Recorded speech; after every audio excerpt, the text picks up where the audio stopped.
Hello everyone and welcome to the Kevin Campbell Show with me, Kevin Campbell, and me, Lee Judges. We look forward to seeing you every week, but we're going to start off this show. This is going to be a little bit of a different show. We're going to start off with my 5 things that I think Arsenal need to address, chucked in with a little bit of things that we think is going to be nostalgic to you. So the first part is there's been a 2-week break in Dubai. So number 1 is the Dubai break we're going to cover. The second thing we're going to discuss is MIKEL Arteta and the influence he's having. Third is one of our key star youngsters in Bukayo Saka. We're going to look at his ceiling, his potential. Cool. Because I think it's huge. We're going to we're going to go down memory lane, number 4. Yeah, memory lane. And some pictures and stuff like that of the past. And then last but not least, we've got plenty of stick over this, Lee, haven't we? Yeah, we have, yeah. For number 5, we've always asked you to leave your comments, etc. But we're going to deal with your questions today. Yeah. We were all missing football, weren't we? Yeah. It gave the manager and the players time to get away, warm weather training, and kind of bond together, I'd say. What's your thoughts on that 2 weeks? Did you ever do that at the Arsenal? Yeah, we did. We used to go out to, I think we'd done Marbella a couple of times and things like that. You know, but not Dubai, weren't quite Dubai. Very nice. So look, I think it was. I like the way they sort of sorted it out. You know, they all sort of had a few days off, going over there first of all, and having a bit of a relaxation before getting down to the work. And I think it's always a good thing. You know, you've done it as same as me. Like, you know, when you're sorting out stuff and all that, and you've got to stand around a lot of the time, you'd rather be doing it in Dubai with the sun on your back, wouldn't you? Sunshine, yeah, definitely sunshine, and you can sort of, your brain takes it in a little bit more, doesn't it? Like, you know, so I think that was a good idea. But the proof was in the pudding. Would they come back and perform after the first half? I thought maybe they were still in Dubai. They're still in Dubai. They were on the plane back, yeah. But second half, you could see there was things there, and I thought it was a fantastic performance second half, and you think like it was justified. Lee, for me, when I look at a break like that, I think to myself, MIKEL Arteta obviously hasn't had really a lot of time to work with the team. We've seen some progress, which is fine. I'm not saying it's the full-on assault yet, but we've seen some decent performances, and we know he's been working at the defence. Yeah, you can see that. You can see he's been working at the defence. The key for me was, could he make a difference in the attack? Yeah. And I've got to say, seeing the way Saka plays, seeing the way Mesut Ozil performed, and seeing the way Pepe performed, I think that training break helped them get a better grasp of what he wants, because they've got time to build and do it, as opposed with no game. So what's your thoughts on that? Yeah, I think that's a good point, because as we all know, like, it's easier to set up a defensive coaching system than it is an attacking. It's a lot harder. And so obviously, like, and I'm taking nothing away from Arteta, he's had to work really hard on that. Of course. And when you have a look at, we're keeping clean sheets with the back four we've got. Imagine if he gets these people in that he really wants, and we're keeping clean sheets, is something to really look forward to. But I felt that what I liked about the game on Sunday is that I'd define anybody that would have put Ceballos in the position that he did. It was like everybody, me included, Ceballos or Ozil, he put him into that position, and it clicked. It meant that Ceballos was the player that could get those balls into Ozil with quality between the lines, which then opened up space for other players. It allowed Ozil to play, but it also, as you quite rightly said, it allowed Pepe to space to expose the Danny Rose, which was always good. You know what I mean? And we really looked very, very good in between the lines. And the midfield, I thought, from an attacking point, was really, really good. It was balanced. It certainly had something. And, you know, I'll say this now, you know, people have been a little bit disrespectful of Newcastle, saying, it's only Newcastle. It's only Newcastle. They're a tough team. They've given a lot of teams trouble. Organisation, you know, as a defensive unit to break organises them, they're a tough team to break down. We made it look easy in the second half once we got the goal. It wasn't easy in the first half because you know, they played really well as well. But that's just that little tinker at half time, and Ceballos getting on the ball and just going for what I think that's happened with Arsenal. Arsenal defended really well, but we've been too sideways ball, too much, like not gambling enough. And do you reckon it's the personnel, Lee? Yeah. Do you reckon it because you know, I look at Torreira. Well, obviously we miss him because he's tenacious. Yeah. Obviously Xhaka's played, and I think Xhaka's got certain qualities. But I think what Xhaka's being asked to do is being asked to kind of cover on the left for Saka, because Saka plays high. Yeah. So obviously Xhaka has to move kind of to his left a bit to cover that area, which is great. He's doing it for the team, kind of sacrificing himself. But we haven't had that. Guendouzi is good passer, but he sometimes plays a bit too square. Yeah.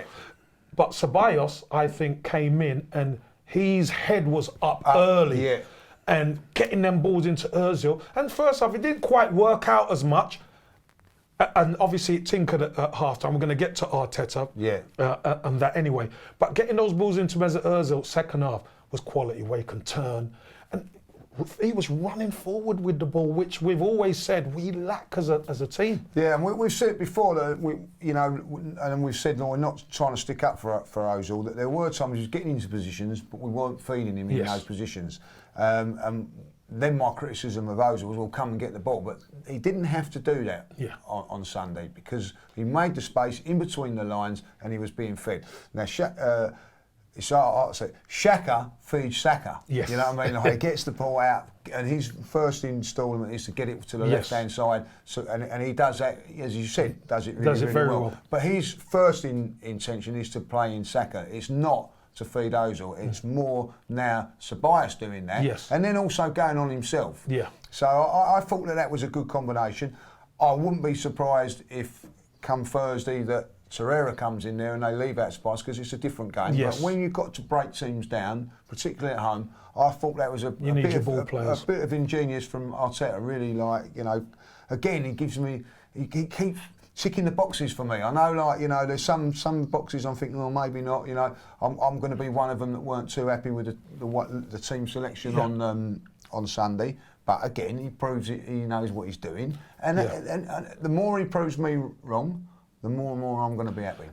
And as a fan, Lee, we all look at the team selection, don't we? We all look at the team selection and we say, he's got that wrong. Maybe he should have played this one. Yeah, of course. But the results, when the results stand, you stand corrected, and that it's a trust thing, I think. Yeah, that's a great trust. It's so much of a trust thing, because you can question a manager, but when the team keep winning with what he does, the selections, then you start sitting back and going, I rest my case, I'll leave it to you. That's a good selection.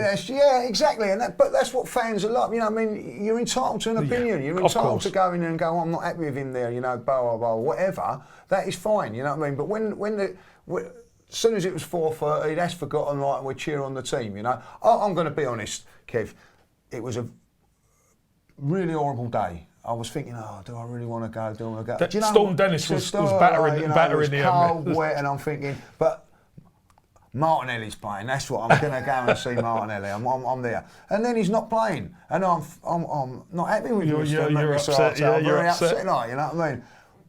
Halfway through the game, I didn't even remember he was not going to come on or whatever. It didn't bother me, and that is what the team done. Testimony to the team that, you know, in the end, you know, I forgot about our best player as far as I'm concerned. It didn't matter, but because we got the win, and I'm sure I'll see Martinelli in the next game. And it was emphatic. But yeah, fantastic. It was emphatic.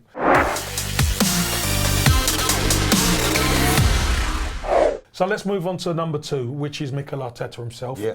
Because these two kind of blend into each other, don't they? Because obviously the 2-week break, Arteta could get his coaching head on and really nip some things down, and maybe take that next step, which is that offensive part, from transition from defence to attack. And also his half-time adjustments. We've seen it happen again. When he gets them in at half-time, he can adjust and he can make the team better. And the team came out with a lot more intensity in the second half. I think one of the greatest things that I think he's done is I think he's got an experienced backroom staff behind him. I think that's where Lundberg suffered a little bit. Yeah. And I think he realised that, and he's got people in there. Steve Round, who's come in, who's got experience, knows what he's doing. So he's got people on the bench that he can trust. I like his demeanour on the side. He doesn't get involved with the officials. There was a couple of times there was a few dodgy decisions. He don't go in there face arguing. He makes his point, but does it really well. And I think that's something to be admired in the heat of battle and everything, like, you know. And then when I look at what he's doing, he's never happy. Do you know what I mean? Even at 2-0, he's telling someone to go here. Even, like, you know, Bellerin, who's an experienced player, get round, do this, do that. I like all that. He wants it done the right way. He likes it done the right way, you know. Under Arsene Wenger, you know, like, was fantastic, but there were times as a fan you wanted Arsene Wenger getting up on the bench and showing it a little bit of emotion like that. And you know, I think that Arteta's doing that. It's the young generation of coach, but I'm liking what I'm seeing. I'm liking the way he's picking the team.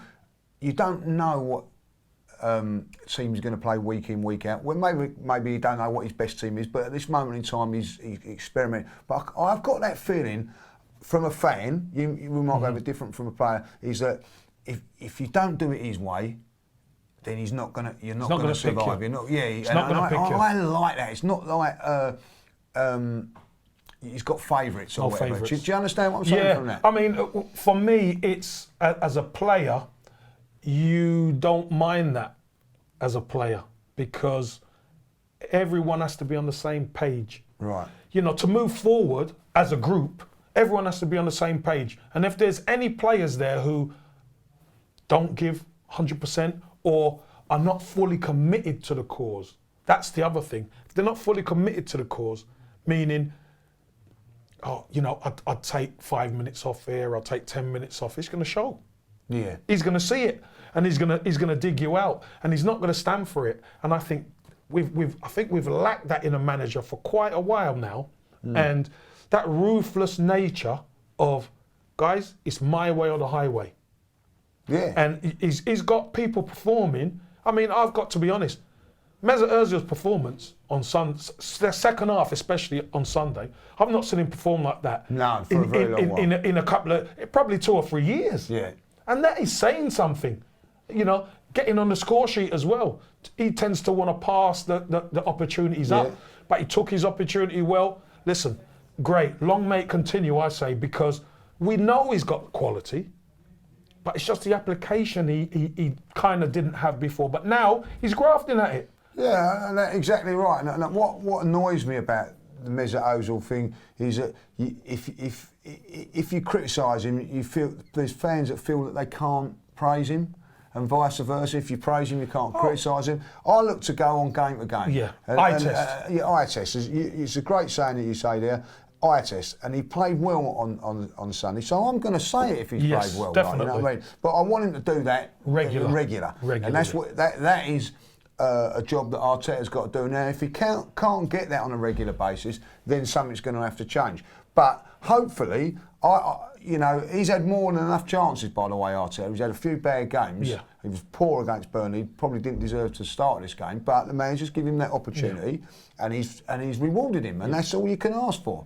Look, for me, I think you're right, consistency is going to be the key, but consistency is going to be the key for quite a few of these players. Yeah, exactly. You know, Mustafi, I thought he's been fine. I thought he done well. I think David Luiz, you know, who the jury's still out at times on. I think under Arteta, he's been very consistent in his performances. Bellerin's been done fine.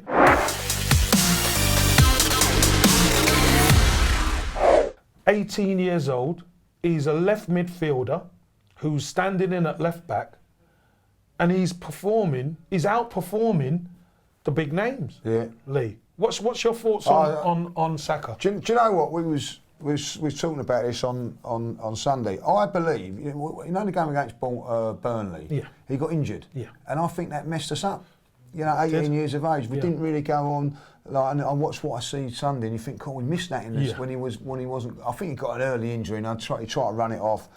But I just think there's arguments now. Well, what happens when Tierney comes in, or you got a Kolasinac, whatever? I'm not bothered whether he plays left back, wide left, or whatever, as long as he's in the team. This is a kid that's got everything. He's got quality. He's got quality. You know what I mean? Like I see a little bit of because he's left-footed. Jack Wilshere of when he first come into the side. You know what I mean? So I don't want to go running too much because obviously, like we all know what happened to Jack with injuries and all that, which is tragic. But like I see what, like when I was a kid, we talked about it today. Liam Brady with the left foot, like the you know wand, what I mean? You know, at that age. At that age, going back into that day when we was kids, he was tearing it up. You know what I mean? I remember my dad turning around when I took me over Highbury, just watching Liam Brady. You know what I mean? He was just probably, keep your eye on him. Just keep an eye on him. And that's what this boy's doing now. Yeah. You know, he seems very, very level-headed. You know, the greatest thing from a fan's point of view, I think, he's one of our own. Homegrown. He's come through the ranks, and we'll keep going on about it. You have a special infinity to these players that come through the ranks. Lee, I've got to say, Saka has come up on the blind side of most Arsenal fans, because you saw him and, you know, pre-season and stuff, he's getting a little goal and, you know, he gets a little goal in Europe and you think, yeah, these kids got potential. Do you know how many games Saka's played this season? In all competitions? 24. As you really, as many as that. He's played 24 games at 18. Yeah. That is phenomenal. Yeah. And the great thing is, just like you mentioned before, he's actually making a difference. And when he's not there, we miss him. Yeah. We do miss him when he's not there. I mean, that bit of skill and the nutmeg, you know, on Sunday, and then the quality to pick Pepe out, that shows a special player. Yeah, he's got the end product as well, like, but you know, he hadn't gone under our radar, if you remember rightly, because when we spoke about him, didn't we? You done the FA Youth Cup. Do you remember at Chelsea against Chelsea, the final? We actually got beat, but at the Emirates, and he was our standout player that day. You know, and we looked at him and I thought, oh. He's a decent player. Don't forget that Chelsea had all those players that have all Hudson-Odoi and all those guys. All playing there. Yeah. But he was Arsenal's shining light, and a year younger, I think, than some of those guys or whatever. Yeah, but he was. He was, and I always, and people going, and I always thought, I kept an eye on him for a bit because he was really. Did I think he was going to be this good? I'm going to have to hold my hands up and say no, because I thought that he was very good. But he's now going into a superstar status for a young kid. Yeah. This is, you know, I'm not trying to put too much pressure on him and all that, but he's in the same bracket as Jack Wilshere, who was younger, and Cesc Fabregas. Yeah. In that ilk, Nicholas Anelka, those sort of guys. You know, making a difference. Making a difference as a teenager and a young kid. And long may it continue. I, as I say, you know what I mean, someone asked a question, what happens when Saka and Tierney come back? As I say, I'm not bothered, as long as he's playing. I actually think having two left footers on the left-hand side, will make us an even more dangerous team. Yeah. I really do. I think Saka can play that left side forward, and Tierney, I like Tierney. I think defensively he's better than Saka, obviously because he's a defender. Yeah. Saka's favourite position is wide left or left midfield because that's where he's most comfortable. Yeah. Can he do what he's doing now? Yes. Is it the MIKEL ARTETA factor to help him adjust to that position? Of course it is, because he's playing so high up. He's playing like a midfielder winger. Yeah, he is. He's not. You know, and Jack is kind of covering him. So his defensive duties, you know, there is some leeway in the team to help him. But I think Tierney gets back in that side. Right. And I honestly think Saka will play as a wide man. As a wide player. Because what he offers, he's got the highest assists at Arsenal. Yeah. At 18. It is incredible. It's you know, when you start hitting those numbers, and he's only played 24 games, and he's 18 years old. It's incredible. Is you think like, you know, sometimes you get like, say like with Thierry Henry, he was put out wide on the right and then eventually come into the middle. Do you think like this is helping him then playing left back, so it's eventually that he could move up there? Well, I think because he's used to playing on the left-hand side and because he's a good player, he's making it look like effortless. Right. I think he's making it look really easy to do that. But we know it ain't easy to play wide midfield and then go to left back. That's a hard transition, especially against likes of Burnley and stuff like that, where unfortunately he got injured. And that scuppered us, because I think what he gives us going forward, we lack when he's not there. Yeah. Obviously, because we haven't got any more real left footers to offer that, left peg out there. But for me, Saka is, I think I put it on Twitter today, I think he's the quiet one who's making Arteta, he's making it difficult for Arteta to leave him out because of the quality he brings to the team. To the side, yeah. We're playing Aubameyang out of position, and the next Lacazette was on the bench. Nketiah started, etc. But Saka is that constant that creates on the left-hand side. He is, and I just think, look, Arsenal, I'm sure they're speaking, but get him tied down. Yeah. I'm pretty sure they will. What are they waiting for? Yeah. Get him tied down. He's got 18 months left of his contract, and I know you know the way these things work. There'd be people trying to get into his agent and all that. They'd be trying, get him signed up, long term. Let's move forward with him, because he's going to be a special player, as far as I'm concerned. Listen, look out for part 2. Me and Lee Judges are going to go down Highbury memory lane.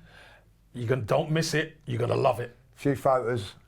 And a few nostalgic ones. Take care and look out for it.